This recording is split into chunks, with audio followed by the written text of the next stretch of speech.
Welcome to Pushed Over the Line, the show where I get angry at mild topics for all my loyal subs. Today we're going to be looking at one of the more recent installments in the Ed Sheeran cinematic universe, and that is the song Perfect, which performed well enough in the box office that they decided to turn it into a trilogy. Perfect is, in my opinion, one of the better songs by Ed Sheeran, or as he's more commonly known, Ginger Fuck. So after hearing the sequel on the radio one day, I decided I'd look it up on YouTube, see if it had a cool music video to go with it. And then I found this, the animated music video. Now, I'm not the biggest fan of animation, but hey, it's their choice, not mine. You don't see too many animated music videos nowadays, so I'll give it a go. I found a love for me. Darling, just dive right in and follow my lead. Well, I found a girl, beautiful and sweet. Well, I never knew you were the someone. Now we start off with a pretty good shot introducing our protagonist, okay? Good start, looks good so far, and oh, he works at Heinz. Okay, alright, nothing wrong with the little advertisement. Let's see where this goes. Kiss me slow, your heart is all I own, and in your eyes. So now we get into the plot of the video. We clearly see that this man wants beans and toast, but the problem is, too many beans. So our hero gets to work inventing a new can of beans, which he somehow messes up to the point that it explodes, presumably because he suffered from bean-related head trauma as a child, until finally he finishes it. The perfect amount of beans. You said you looked a mess. Now, quick question. What the fuck does this have to do with the song? Perfect is a song about finding true love, the perfect person to settle down with. So why is it that we're 1 minute and 20 seconds into a 4-minute video and the only thing we've seen so far is beans? But you know what? I'll let it slide and we'll continue on into the video.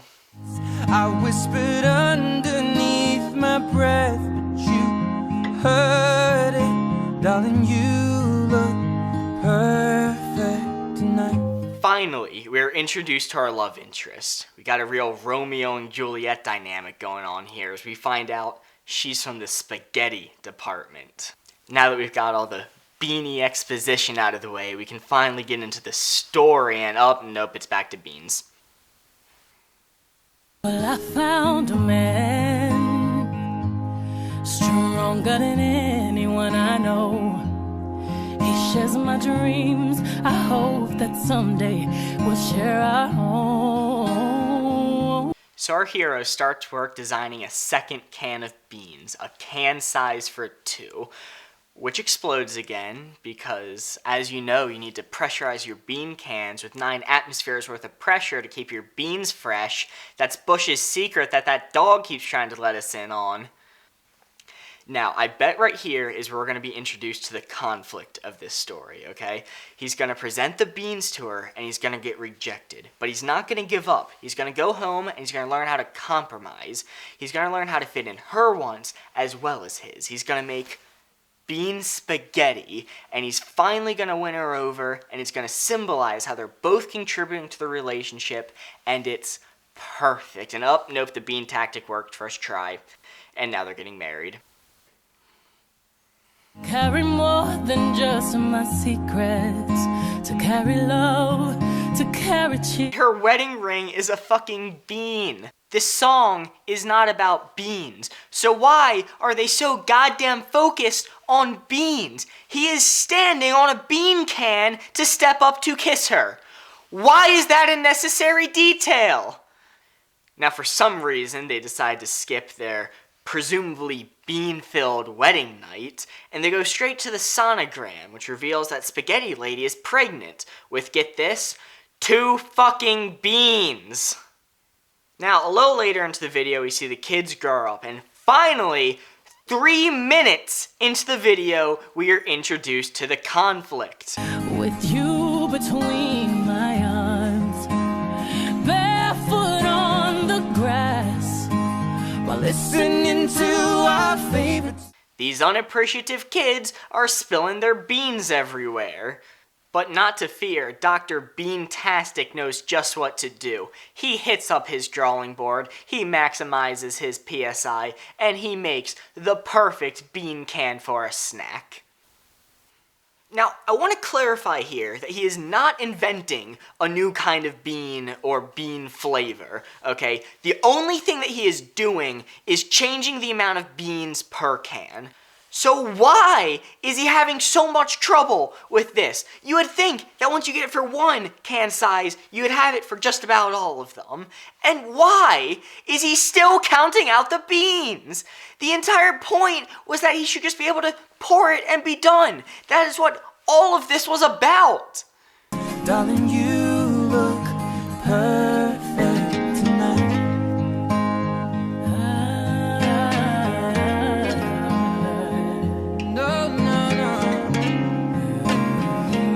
Now, while our hero is in the middle of admiring his creation, Mr. Too Cool for School comes by, snatches it out of his hand, takes a bite, and alright, full disclosure here, I am fully aware that this is not the official music video for Perfect. This animation is an advertisement for Australia Heinz brand beans, and someone stole the video from them and matched up to an also stolen song in order to make this for quick views. Now, on its own, the advertisement is pretty darn good. It's obvious from all the little details that a lot of time went into it. And in the advertisement, the scene where the son eats the toast is fine. He takes a bite, he's surprised that it doesn't make a mess, and then the video continues. But that is not what happened in this godforsaken video. You see, if you play the Australian ad and Gingerfuck song at the same time, you'll see the song goes just a bit longer than the video does. So whoever made this had to come up with a solution to that problem.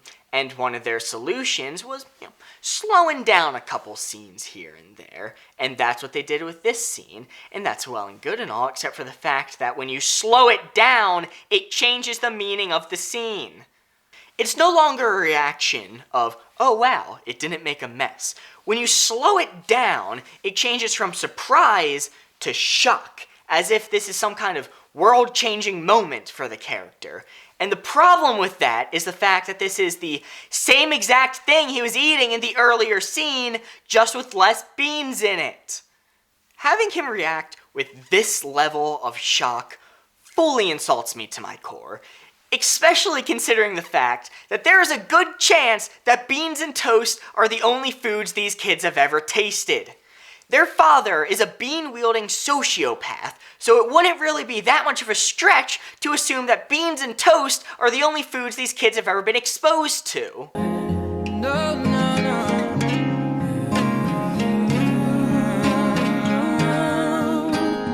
Baby, I'm dancing in the dark with you between my arms, barefoot on the grass while listening to our favorite song. I have faith in what I see. Then they all sit around to enjoy a nice meal of beans for what I can only assume is about the 10,000th night in a row. And then there's a flashback sequence because whoever made this had to fill up some more time, and then it fades to black. It does not fade to the Heinz logo like it does in the original video. No, they could not give Heinz the time of day to do that. No, they cut that out and then just ended the video. Now, the thing that makes me the most heated about this video is the comments. Unfortunately, the original was deleted, so I can't show you most of the comments that I saw, and the comments on the re-uploaded version aren't as good. But so many damn people were commenting things like, why am I crying? I don't know, 'cause you're a goddamn idiot?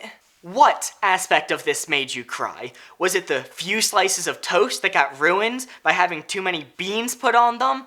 Was it watching the wife turn her back on her spaghetti dreams in order to follow her husband's bean wishes? I also saw people comparing this video to that sad scene from Up. And no, just no. There is nothing in this video to earn a comparison to Up. There are no trials the main character has to go through, there is no change from the beginning to end, and there is no lesson learned.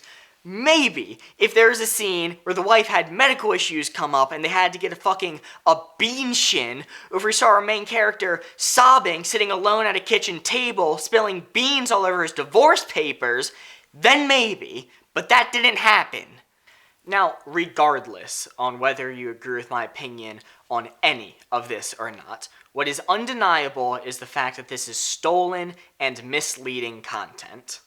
Whoever uploaded this does not own the rights to Perfect or to Heinz's Bean commercial. This was made and uploaded with the sole intent of tricking people like me into clicking on it thinking they're about to see a cute music video. And that alone is enough to push me over the line. Roll credits. Thanks for watching. As you may have picked up on from my joke in the beginning, this is my first video to this channel. And now there are a lot of YouTubers out there who tell you that numbers don't matter, their first subscriber is no different than their 1,000th. But that's a bunch of bullshit. If you're the first person to sub to this channel, you're number one in my heart forever. Now enjoy this outro I put together in After Effects.